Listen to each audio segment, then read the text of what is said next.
Welcome to the Daily Bite. I'm your host, Pastor Steve Andrews. Let's read today from Proverbs chapter 6. My son, if you have put up security for your neighbor, have given your pledge for a stranger, if you are snared in the words of your mouth, caught in the words of your mouth, then do this, my son, and save yourself. For you have come into the hand of your neighbor. Go, hasten and plead urgently with your neighbor. Give your eyes no sleep and your eyelids no slumber. Save yourself like a gazelle from the hand of the hunter, like a bird from the hand of the fowler. Go to the ant, O sluggard, consider her ways, and be wise. Without having any chief officer or ruler, she prepares her bread in summer and gathers her food in harvest. How long will you lie there, O sluggard? When will you arise from your sleep? A little sleep, a little slumber, a little folding of the hands to rest, and poverty will come upon you like a robber, and want like an armed man. A worthless person, a wicked man, goes about with crooked speech, winks with his eyes, signals with his feet, points with his finger, with perverted heart devises evil, continually sowing discord. Therefore calamity will come upon him suddenly. In a moment he will be broken beyond healing.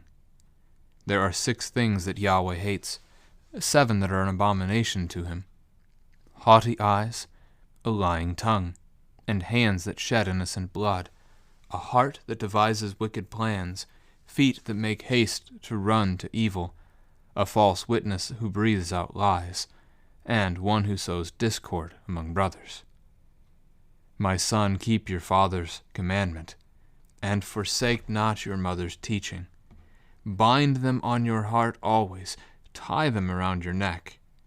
When you walk, they will lead you. When you lie down, they will watch over you. And when you awake, they will talk with you. For the commandment is a lamp, and the teaching a light, and the reproofs of discipline are the way of life, to preserve you from the evil woman, from the smooth tongue of the adulteress. Do not desire her beauty in your heart, and do not let her capture you with her eyelashes. For the price of a prostitute is only a loaf of bread, but a married woman hunts down a precious life. Can a man carry fire next to his chest, and his clothes not be burned? Or can one walk on hot coals, and his feet not be scorched? So is he who goes in to his neighbor's wife. None who touches her will go unpunished. People do not despise a thief if he steals, to satisfy his appetite when he is hungry. But if he is caught, he will pay 7-fold. He will give all the goods of his house. He who commits adultery lacks sense. He who does it destroys himself. He will get wounds and dishonor, and his disgrace will not be wiped away. For jealousy makes a man furious, and he will not spare when he takes revenge. He will accept no compensation. He will refuse, though you multiply gifts. This is the word of the Lord. Today's text gives us the 8th and the 9th addresses to the son of Solomon. That's the end of this list of these. We'll shift gears a little bit in tomorrow's chapter then. It also is going to give us that 9th address as a follow-up to chapter 5, more conversation around adultery, which is a major temptation for men. Not to say it's not also a temptation for women, but again, this being written to the son. There's some practical warnings in between. So chapter 5 has the adultery picture, and then we get practical warnings against some other things, primarily financial, but also just doing general evil, and then back to adultery again. So chapter 6 begins the 8th address, and it's a financial start. So to give security for a neighbor or your pledge for a stranger. This is the idea of what happens in times of poverty when someone doesn't have the ability to provide for themselves. They would give security or pledge in order to help provide for themselves. As an example, one that's used in Scripture is that you would take your cloak, your garment, your outer garment, and you would give that like collateral for a loan at a bank. You would give that cloak to your neighbor so that he would give to you what you need for the day. Some kind of tool or an implement or the use of an animal that he has that you can then better your position for the next day. Now, the picture here is worse than that. This is a man who has tried to help his neighbor who is in poor spot. So your neighbor can't even put up a pledge for himself, so you've put up the pledge for him. And now it's come back on you. It's come back to hurt you because the neighbor that you tried to help, the neighbor that was in poverty, well, he didn't keep up his end of the bargain anyway. So you gave a pledge, the neighbor failed, and so now this other neighbor who you gave the pledge to, well, he wants his stuff, and there's nothing to be shown for it, so you're in trouble. This is like the picture of signing on somebody else's loan, co-signing a lease or something like that. Then they didn't pay.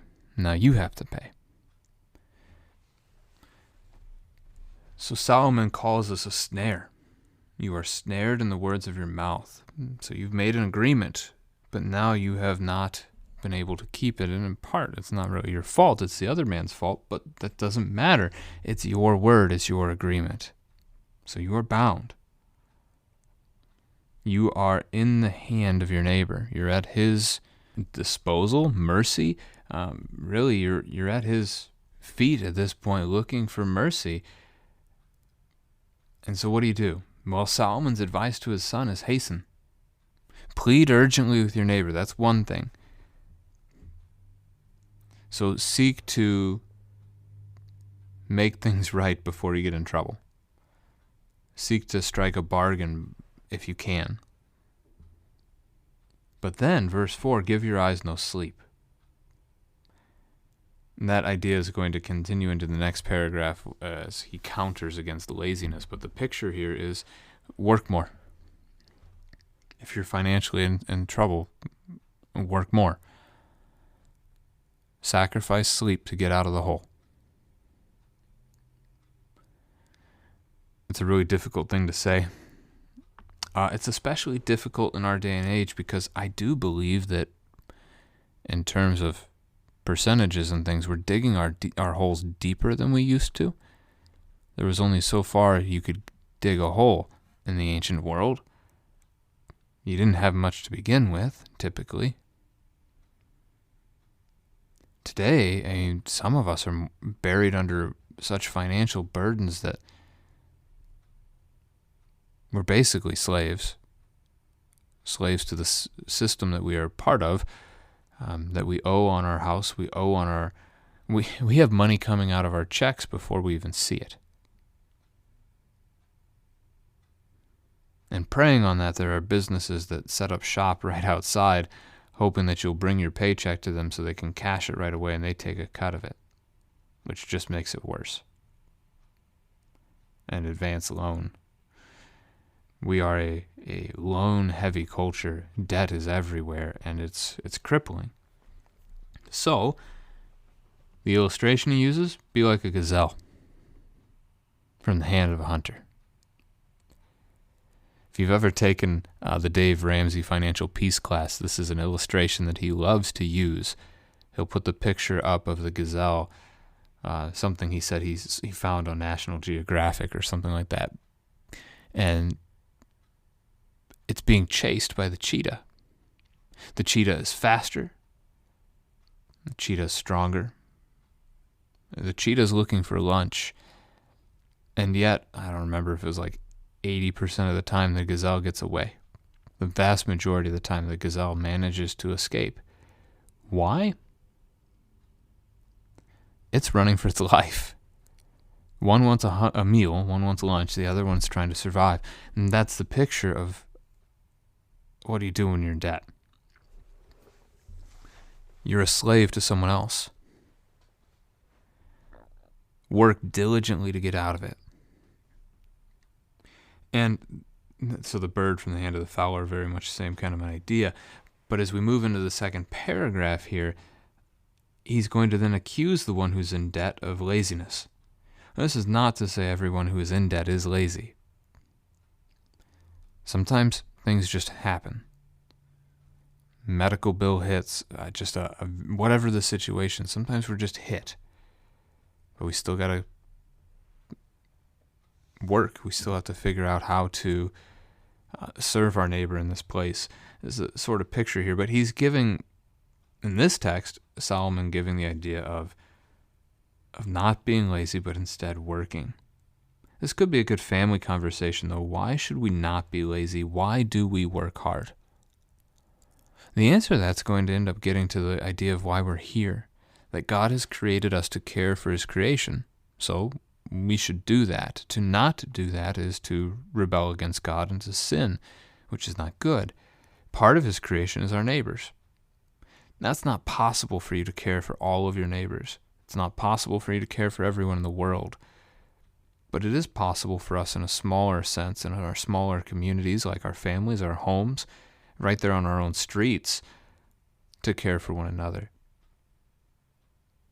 And that's a good picture to keep in mind, to work hard so that you have something to give, which is what Paul even says in Ephesians as he writes of the thief, that the thief should give up his stealing ways and do honest work so that he has something to give to those who are in need.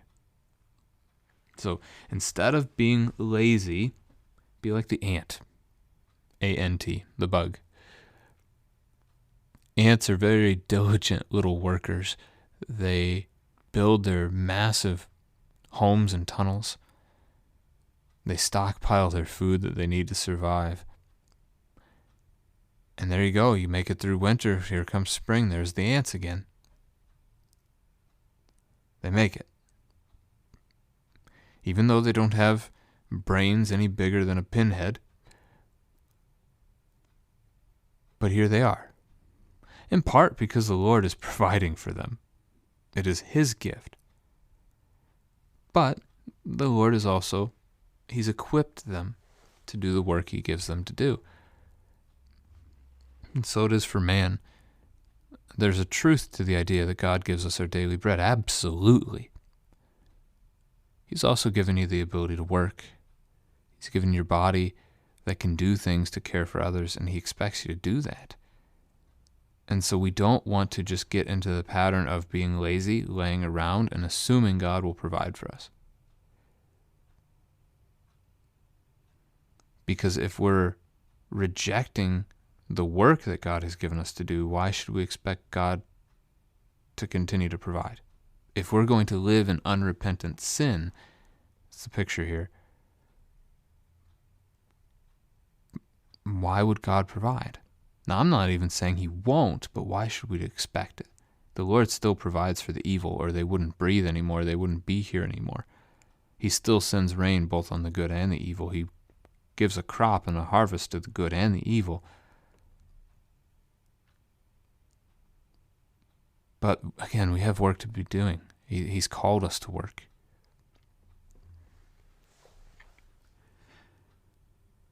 Poverty will come upon you like a robber. So quickly, swiftly, without notice, poverty strikes. Being in want strikes. So, being encouraged here to work. And if we're in debt, if we've got ourselves ensnared into a financial debt, work all the harder to try to get out of it. Now, the next paragraph shifts, verses 12 through 19, get at the idea of wickedness and how God despises such wickedness.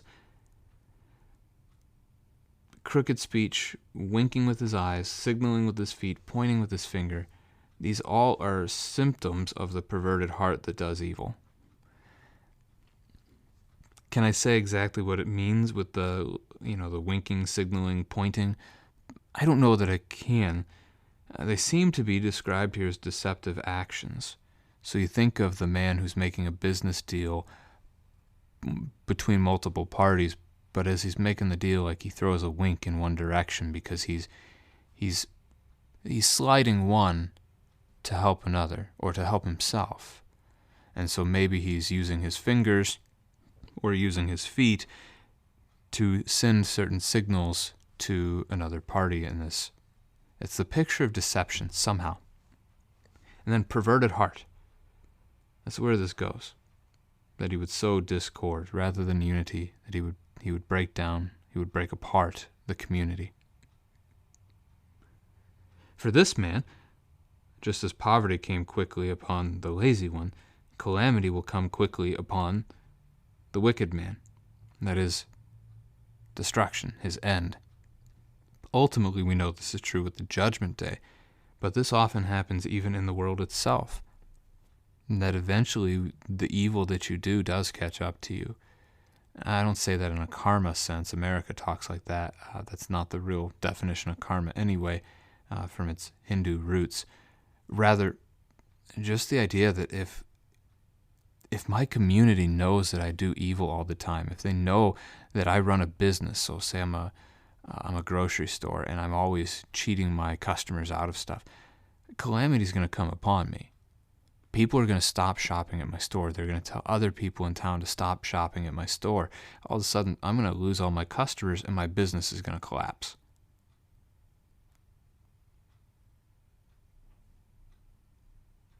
To the point where he'll be broken beyond healing. I do think that gets closer to the idea of judgment.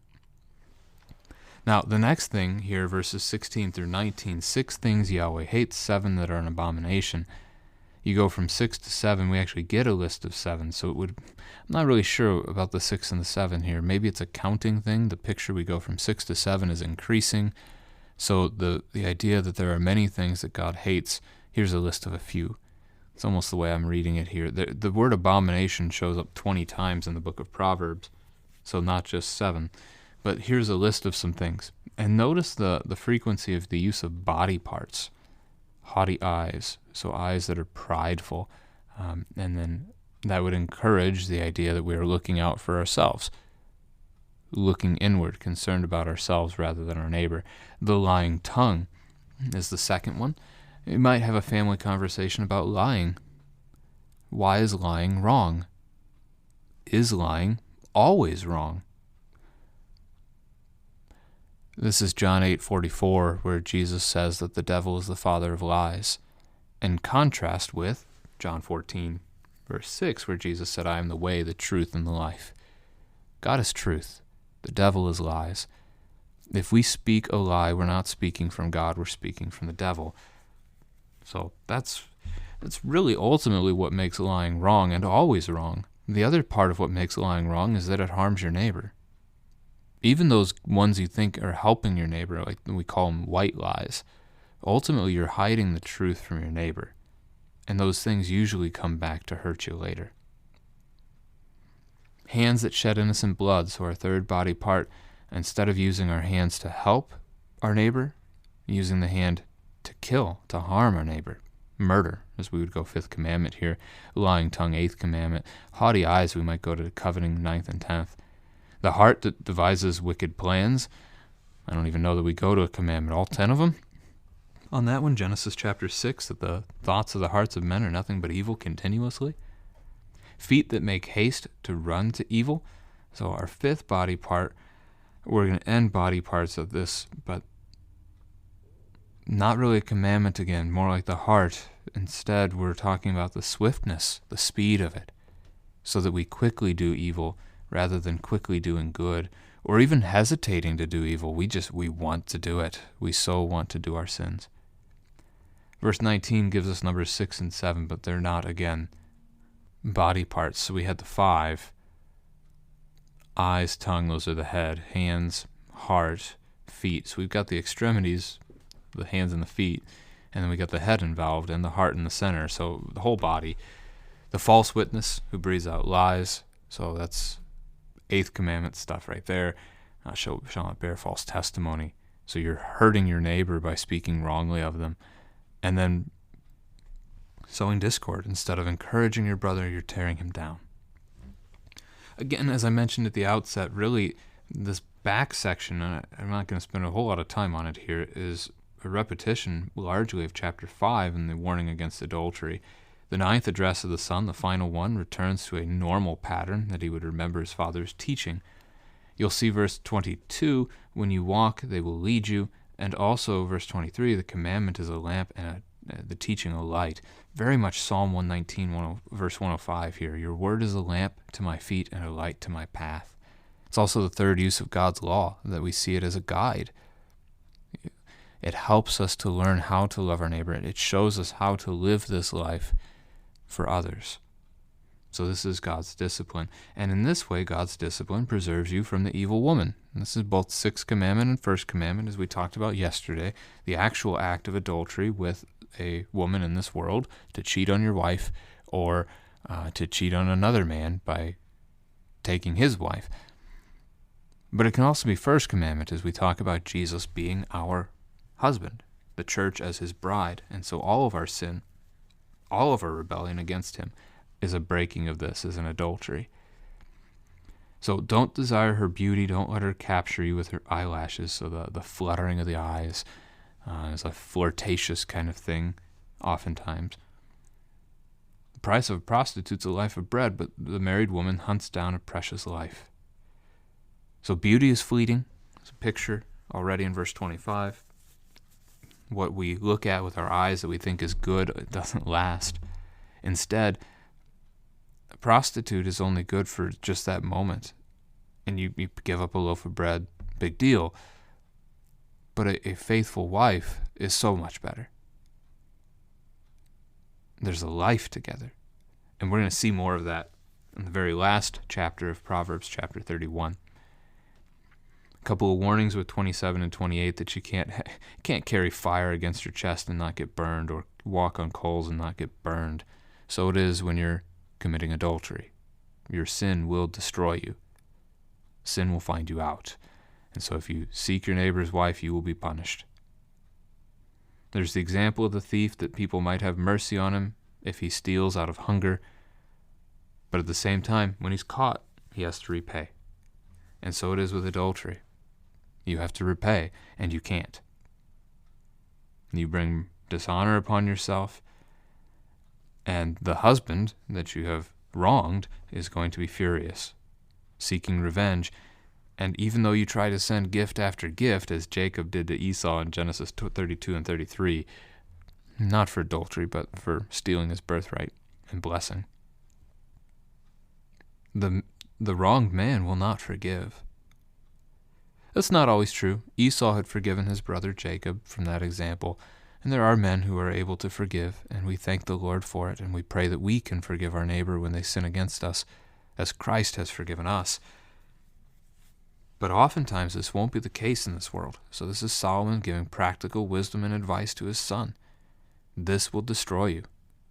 This will take your life of respectable nature and make it dishonorable and end in calamity, to go back to verse 15.